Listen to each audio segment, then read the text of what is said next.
Yikes. What else can anyone really say right now? At the time of this writing, around 75% of the restaurant force has been laid off indefinitely or permanently. Thousands of restaurants have closed their doors. Millions are suffering from the fear of financial uncertainty with no paycheck or income in sight. In this industry, most live paycheck to paycheck, so this is hitting us extra hard. Most of us do not have health insurance, paid time off, or any significant amount of savings. Everyone is on edge, to say the least. The collective anxiety is palpable.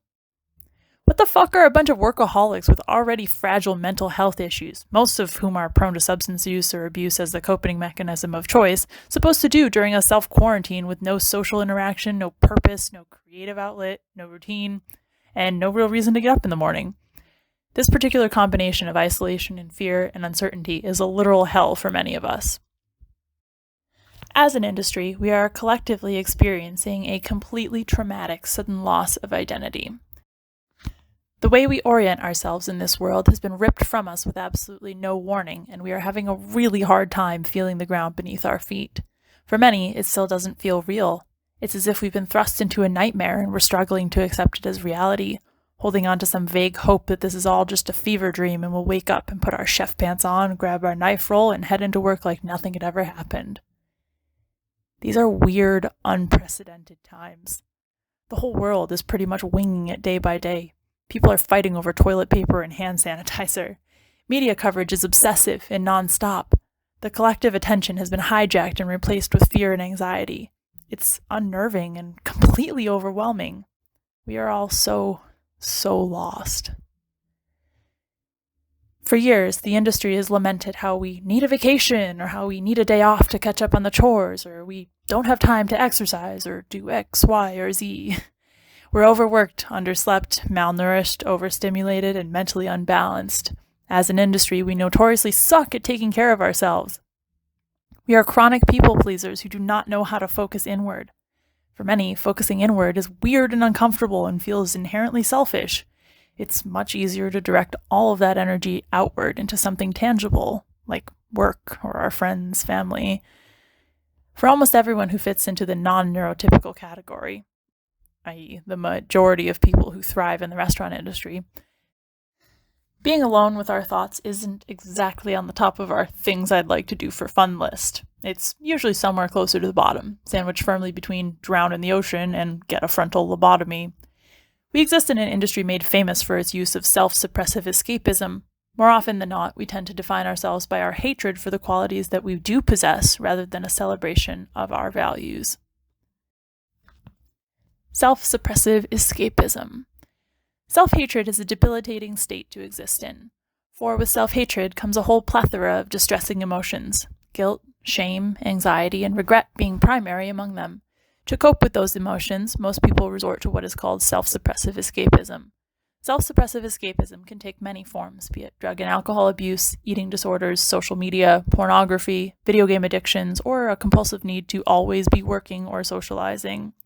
What all of these behaviors share is that they induce a cognitive narrowing whereby both the awareness of ourself and our critical evaluation of it is suppressed. Let's rephrase this in kitchen terms using a hypothetical example that we've surely all witnessed firsthand. Joe the grill guy is the life of the party. He's the first to crack a joke or playfully shit-talk the crew. He comes in early and always stays late. He's the first to offer to cover whenever a shift needs it. He's the one everyone always wants to party with after work. He knows every bartender in town and has the best dealers on speed dial. His social media is full of photos of food and friends and social events, and he's always surrounded by a vast array of beautiful women. Joe is fun to be around. He's the type of friend that always leaves you with crazy stories to tell the next day. Behind the scenes, Joe is secretly depressed. He dates a lot, but can't seem to connect with anyone who really gets him. His living space is a mess, his credit is fucked, and his cards are all maxed out. He doesn't take care of himself physically or mentally and spends most nights drinking himself to sleep to try to silence the steady stream of self-hatred running through his head. At work, he can meticulously debone a quail, stuff it with the force meat, tie it, roast it to perfection, and serve it with an artfully prepared vegetables and a sauce that took 8 hours to reduce. At home, his idea of a meal is instant ramen, maybe with an egg and some sriracha on top if he's feeling particularly ambitious. His career is great, but the rest of his life is in shambles. Joe is engaging in self-suppressive escapism, Because he feels like the majority of his life is out of his control, he focuses all of his time and energy into one part of his life, his career. By doing this, he has earned one measure of quantifiable societal success. It makes him feel like less of a failure. This type of hyper-focus on one single area tends to have a weird backfire effect, though. It often gifts us with a completely irrational fear of shifting that focus to temporarily focus on another area of our life that needs our attention, whether it's finances, our physical or mental health, relationships, self-care, etc. In this state, and thanks to the deeply conditioned mindsets ingrained in modern chef culture, we often think that if we stop working, it means we have failed. If we do not spend all of our time reading about food, we do not truly have the passion needed to make it in the industry. If we are well rested, that means we could have worked later or come in earlier. We must not want it bad enough. We feel guilty for taking a day off. We feel shame for going to the doctor when we've burned ourselves. We feel regret when we realize we've missed every holiday or family function for the last decade because of work. Worse yet, we feel massive amounts of anxiety when we think about any of this. So we train ourselves to tune out the rest of the world. If I'm not thinking about it, it doesn't exist. I'll get to that eventually, if I ever have time. Guess what? All we have now is time, and that is straight up terrifying. We are currently at a point where our usual methods of coping are no longer viable, and we are being forced to slow down, sit back, relax, and rest. We are being gently invited to turn our focus inward to the other areas of our lives that have needed attention, the ones that have been simmering on the back burners of our awareness for years. Our distractions have been stripped away. It's just us and our minds now. We no longer have an excuse to ignore the things we have been too busy to think about. If you're not overwhelmed by all of this, consider yourself very lucky. A few years ago, I found myself in a situation similar to what the world is currently experiencing. I had been working as a chef for over 12 years and was fully immersed in the lifestyle to boot. I was a version of Grill Guy Joe in the example above. I was juggling 3 freelance jobs while building my own company in my spare time. I lived in Los Angeles and had a thriving social life. I went out 4 to 5 nights a week, always had epic stories to tell, and was literally never home. If I wasn't working, I was out partying somewhere. I worked hard, after all, and I deserved to have fun. I put a lot of effort into my body and my appearance, and on the outside, I really looked like I had my shit together. My dating life was a mess. I attracted emotionally unavailable, manipulative partners like clockwork, the non-committal type that seemingly loved to mess with my head. My credit card debt was mounting. There was a stack of unopened mail in my room that filled an entire box. Even looking at it gave me anxiety. I had nightmares regularly, mostly PTSD memories creeping in to haunt me while I was at my most vulnerable. I had no idea what my expenses were each month. I just put everything on auto payment so I wouldn't get charged any late fees because I didn't trust myself to remember to pay anything manually. I hated myself, both for how I looked and how I continually allowed others to treat me. I hated the fact that I couldn't escape my head. I hated that I didn't know how to say no. I hated my life story, especially the chapters with a lot of trauma and sadness, and I spent as much time as I could trying to not think about any of it. I was an absolute pro at self-suppressive escapism. The holiday season of 2017 really did a number on me. First, I was blindsided by experiencing 2 massive betrayals by long-term friends that I truly believed I knew. Turns out, I didn't, and I ended up having to file a police report against one of them. Several unexpected major expenses fell into my lap shortly afterwards, and I found myself shaken and completely overwhelmed with stress. Shortly before New Year's, I was involved in a 4-car pileup on the 101 in Los Angeles during the middle of rush hour. I somehow walked away without a scratch, but my car was totaled and my head was a mess. 2 of my gigs had wrapped up for the season, and my other one was 30 miles away. I was forced to resign because I had no way of getting there. I found myself, for the first time in my adult life, with no job, no car, and no place to go. For an entire week, I experienced an onslaught of alternating panic attacks, hyperventilation, hysterical sobbing, and physical shaking. The rug had been ripped out from under me, and I was completely lost, alone with my mind for the first time in more than a decade. I didn't even know where to start, let alone how. It was the most suicidal I've ever been. I must have run through 100 different scenarios and written over a dozen letters in my mind. I fell deeply into despair, and, perhaps for the first time ever, allowed myself to truly wallow in it. I allowed myself to be consumed with grief and sadness and to finally feel the enormous weight of my current life situation. I allowed myself to see just how fucked up my life had truly become. I was, after all, heavily contemplating ending my life at this point, so brutal honesty was no longer the most terrifying idea in my head. I allowed myself to see and feel my perceived failures fully. I allowed myself to break down. I hit rock bottom. After over a week of wallowing in the abyss, I realized that I had forgotten about a lot of things. Showering, eating, cleaning, my cat, etc. I pulled myself out of bed, made myself something to eat, and decided to take a long, hot bath. I lit some candles, put my iPod on shuffle, and sank into the water. Without realizing it, the music had shifted to one of my favorite songs from high school, and my mind had drifted to a memory of my teenage self, full of hope and on a mission to change the world. I found myself overcome by sadness. How had I let her down so spectacularly? The life I was currently living was not the life she had imagined. This thought stirred up quite a bit of anger. Whose life is this? I remember shouting into the void. I would have never chosen any of this. In that instant, a torrent of heavy questions came crashing down all at once. It was as if the mental floodgates had opened and a thought box that had been locked deep in the back of my mind had suddenly spilled into my consciousness. Wait, if I didn't choose this, who did? Hold on, why have I been letting everyone else decide what happens in my life? Holy shit, I've completely lost sight of my goals. Where did this start? Who the fuck am I right now? This isn't me. This is not the person I wanted to become. Oh my god. I allowed all of this to happen. I did not choose to say no when I had the chance. A non-choice is still a choice. Holy shit. I'm responsible for all of this.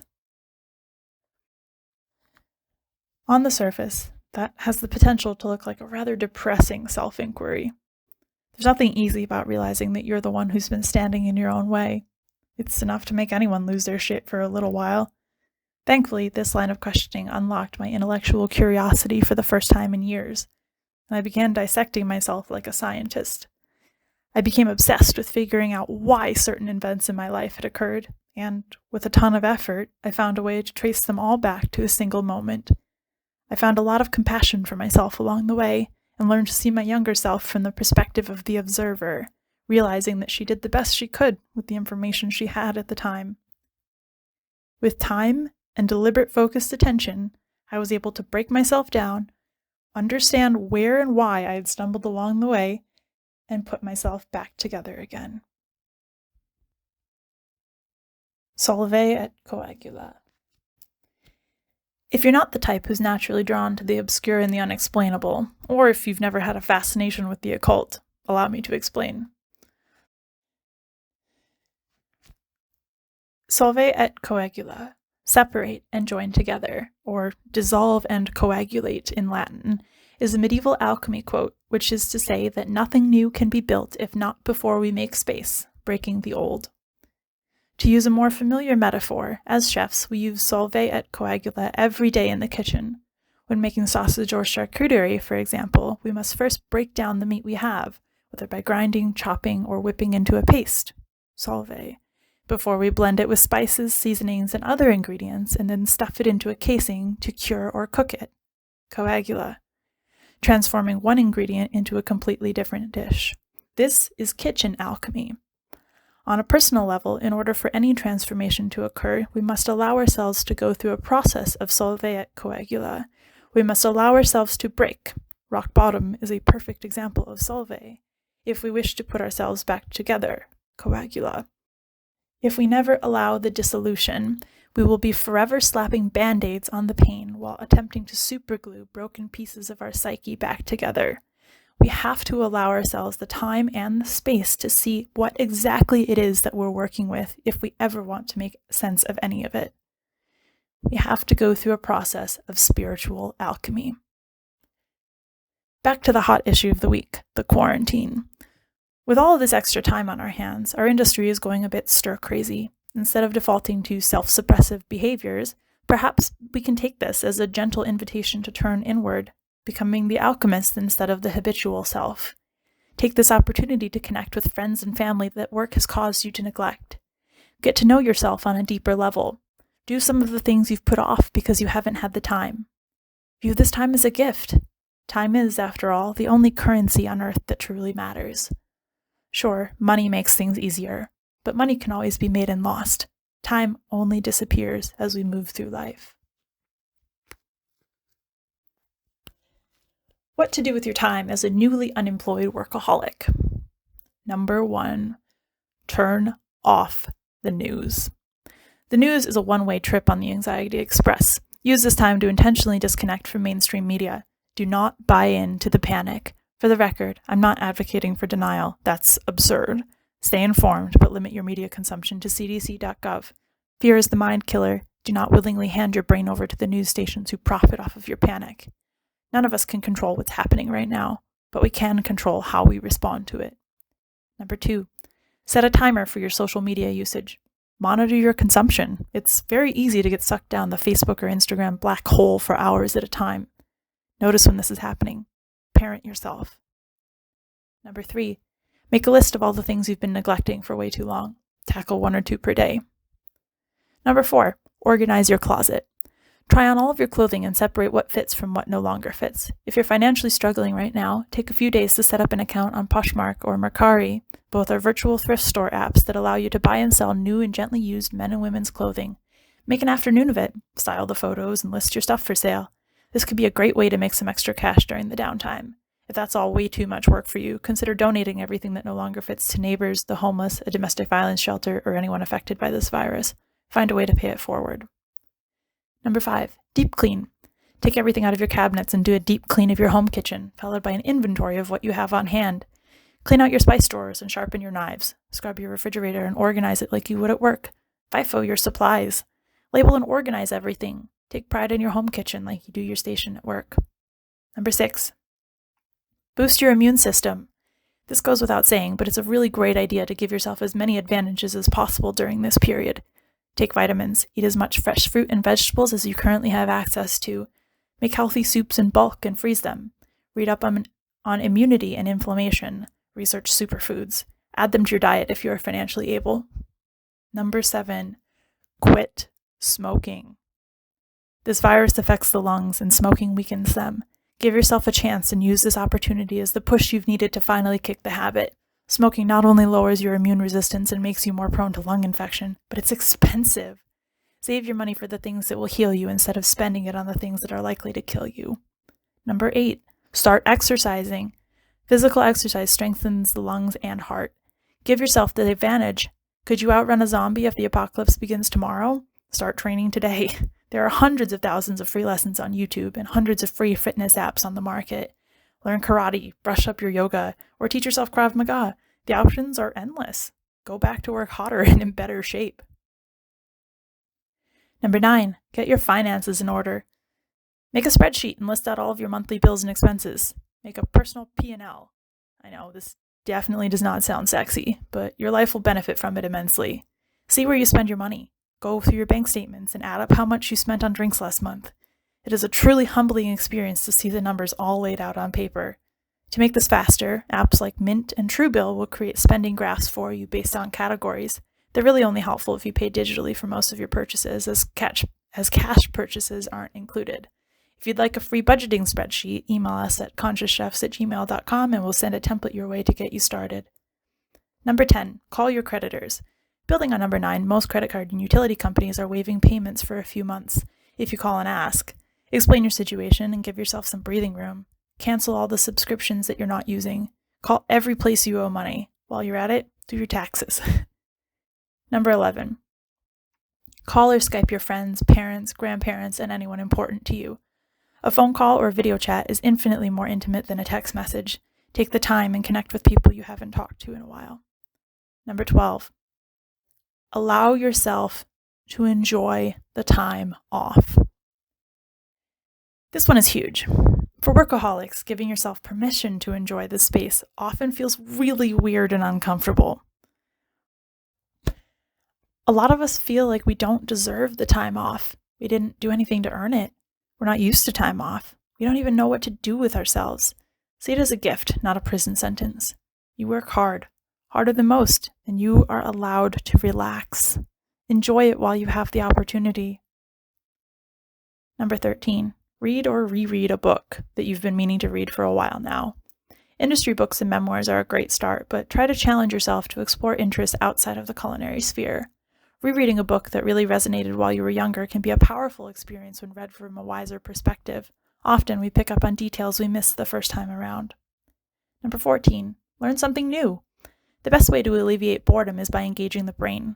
Learning helps trigger neuroplasticity and can help build new neurons and synaptic connections, helping to prevent us from degenerative conditions like Alzheimer's and dementia.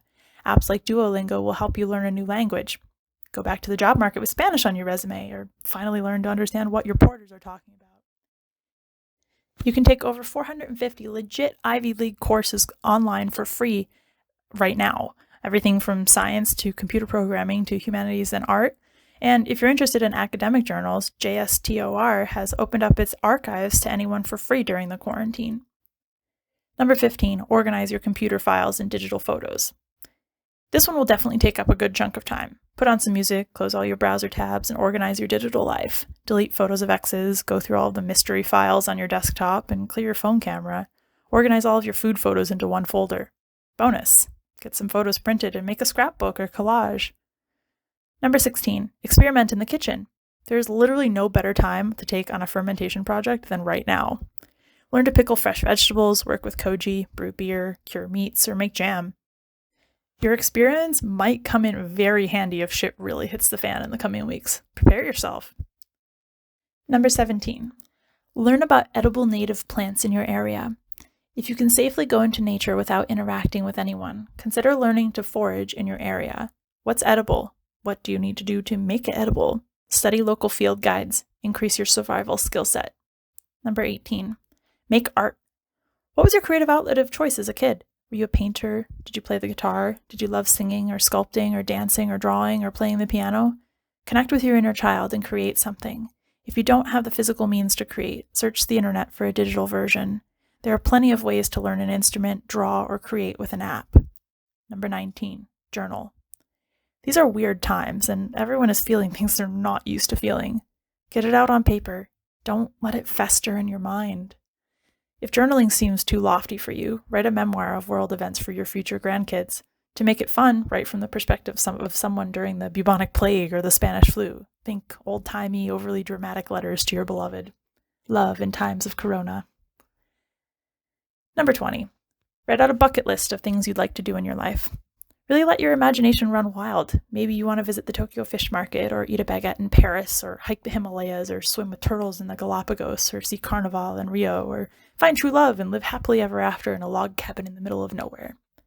Maybe you want to hunt and butcher your own animal, or open up a cute breakfast restaurant, or become the next Thomas Keller, or smoke peyote with a native shaman. Get weird. Let yourself dream.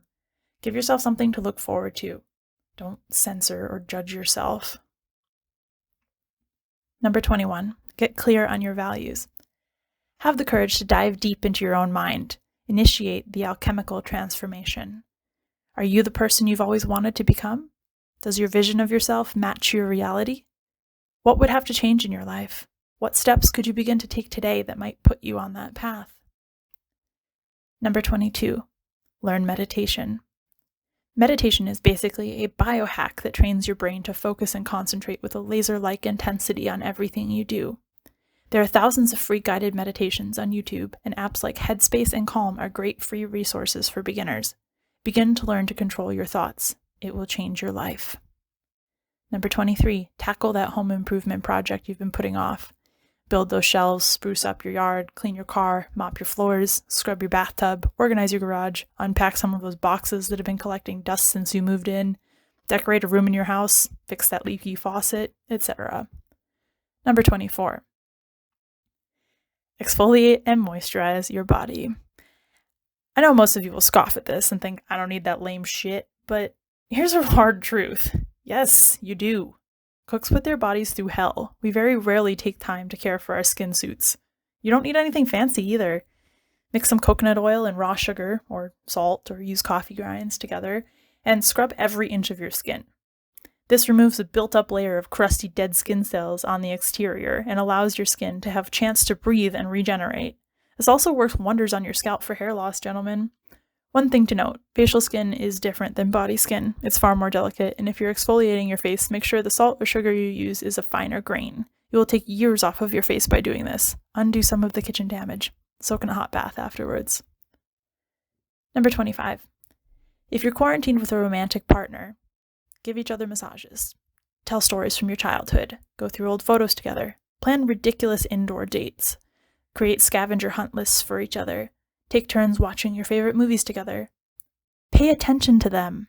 Remind yourself why you love them. Tell them these things when you think about them.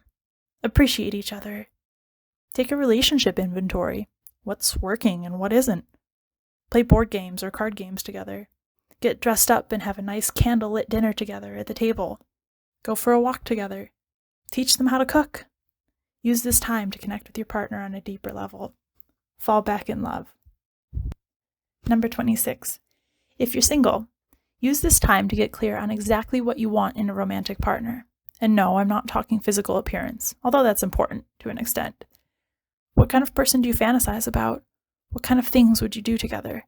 How do they make you feel when you're together? How do they express love and affection? How do they react to change? Are they adventurous or more reserved? What kind of interests do they have? What's their sense of humor like? How do they treat you? Learn about the 5 love languages. Read about relationships. Identify your patterns. Be intentional in your search. Stop simply accepting whoever crashes into your orbit. Get clear on what you want. Where would this type of person hang out? What do you bring to the table in a relationship? What are your red flags? Use this time for self-development and clarity. Subscribe to our blog. Number 27. Learn breathwork.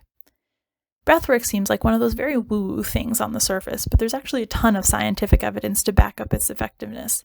In a nutshell, there are 2 types of breathing, chest breathing and belly breathing. Chest breathing exacerbates anxiety, and belly breathing calms it. This is because the vagus nerve links the sympathetic nervous system with chest breathing and the parasympathetic nervous system with belly breathing. Triggering the parasympathetic nervous system will take your body out of the fight, flight, freeze response and will begin to halt the production of cortisol, the stress hormone that causes many diseases. Breathwork is basically a way of telling anxiety to fuck off. It's very empowering to realize that this power lies within you. Again, search YouTube for hundreds of free breathwork sessions online. Number 28. Learn about the brain and human psychology. Do people often confuse you? Use this opportunity to learn why people do the things they do. Learn about mental health and the brain. Recommended YouTube channels: Academy of Ideas, Charisma on Command, The School of Life, TEDx Talks, Julia Christina Counseling, Therapy in a Nutshell, and The Holistic Psychologist. Number 29. Go into nature if it's safe to do so. Disconnect. Enjoy the peace and silence and listen to the sound of the wind. Observe the animals and plants. Feel the sun on your skin. Connect with the earth. We spend so much of our lives in darkness, working in dingy basement kitchens from sunup to sundown. Get outside during the day. Build a fire at night, if you're not in the middle of the city, anyway. Number 30.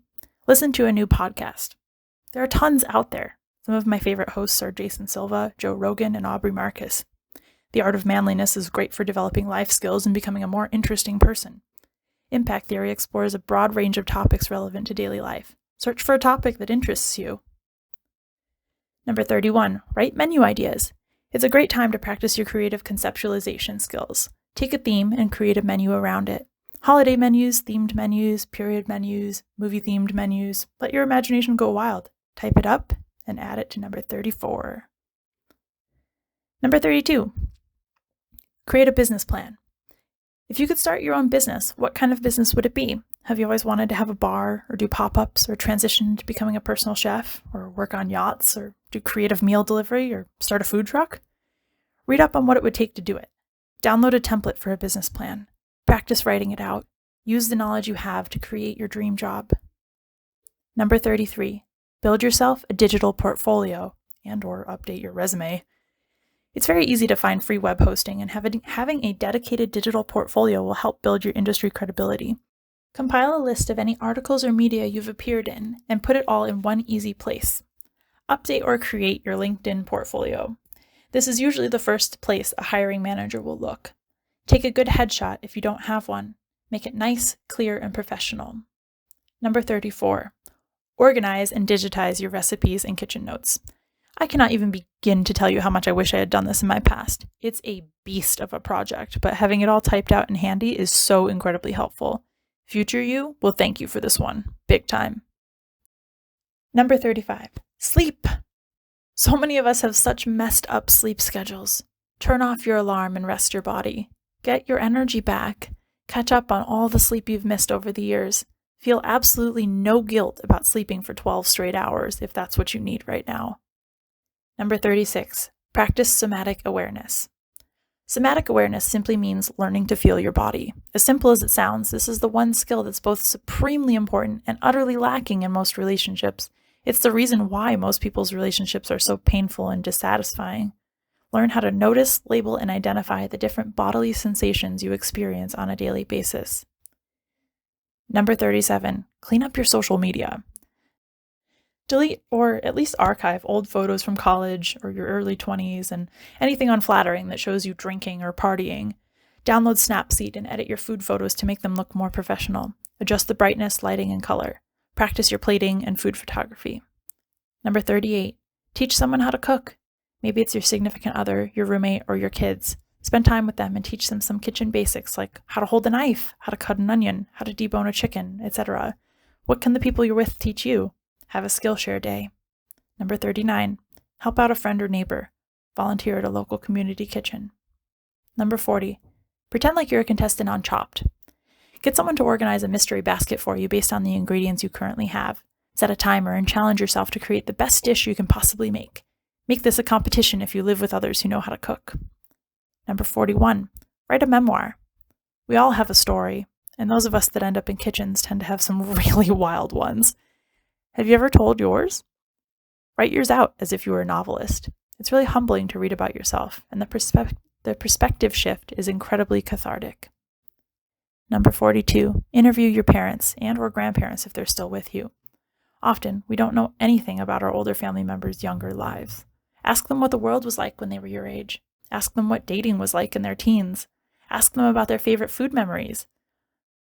There are several books on Amazon that can help if questions like this don't come naturally to you. Number 43. Purge. This one is pretty self-explanatory. Sell, throw out, or donate all of the things you no longer use or need. Marie Kondo your life. Start fresh. Number 44. Listen to audiobooks. If you don't have the patience to sit and read, download and listen to an audiobook. Choose something inspiring and really tune in. Number 45. Diversify your skill set. If you're a savory cook, learn to bake. If you're a pastry chef, learn to cook. Challenge yourself to make a vegan dinner one night. Many big-time chefs are doing free cooking classes on social media right now. Tune in and pick up some new tips. Number 46. Consider online therapy. What we are dealing with is beyond the rational scope of human experience, and it's normal to feel completely overwhelmed right now. You are not alone. Apps like BetterHelp, Talkspace, and others offer low-cost therapy from home. Number 47. Plant something. Whether it's edible flowers, herbs, hardy greens, or vegetables, now is the perfect time to start to grow your own food. Anyone can manage a few pots of herbs, even if you live in a tiny city apartment. Plus, we all know how overpriced they are at the grocery stores anyway. Besides, it's infinitely more satisfying to eat something you've grown yourself. Number 48. Volunteer at a suicide hotline. The world is in crisis right now, and hotlines are ringing off the hook. If you are stable enough to be a good listener, consider volunteering. You just might save someone's life. Number 49. Create a profile of your future self. What bad habits would you like to break? What patterns would you like to end? What kind of person do you want to be a year from now? What about 5 years from now? What goals would you like to accomplish? What qualities would you like to embody? If you're having a hard time and don't know where to start, try watching videos of people who inspire you. What is it that you admire about them? Write this all down. Be specific. You are who you condition yourself to become. Number 50. Really take this time to think about the restaurant industry. Let's be honest, our industry has been long overdue for a reckoning for a long time now. I love cooking just as much as any of you, but it's possible to love something and see the flaws in the industry that surrounds it. Is now the time we finally band together and create a union to demand things like paid time off, fair compensation, and health insurance? Do you have ideas? If you'd like to contribute to our blog, send us an email with your ideas. And lastly, turn off the news. Turn off the news. Turn off the news. And wash your damn hands. Can you think of any other ways to creatively use this unexpected time off? Post your suggestions in the comments. These are weird times, friends. We cannot control what happens in the world, but we can choose how we respond to it. Tune into your body and notice when you're feeling fear, anxiety, negativity, or uncertainty. Breathe. Do something productive. Enjoy your well-deserved vacation, chefs. You've earned it.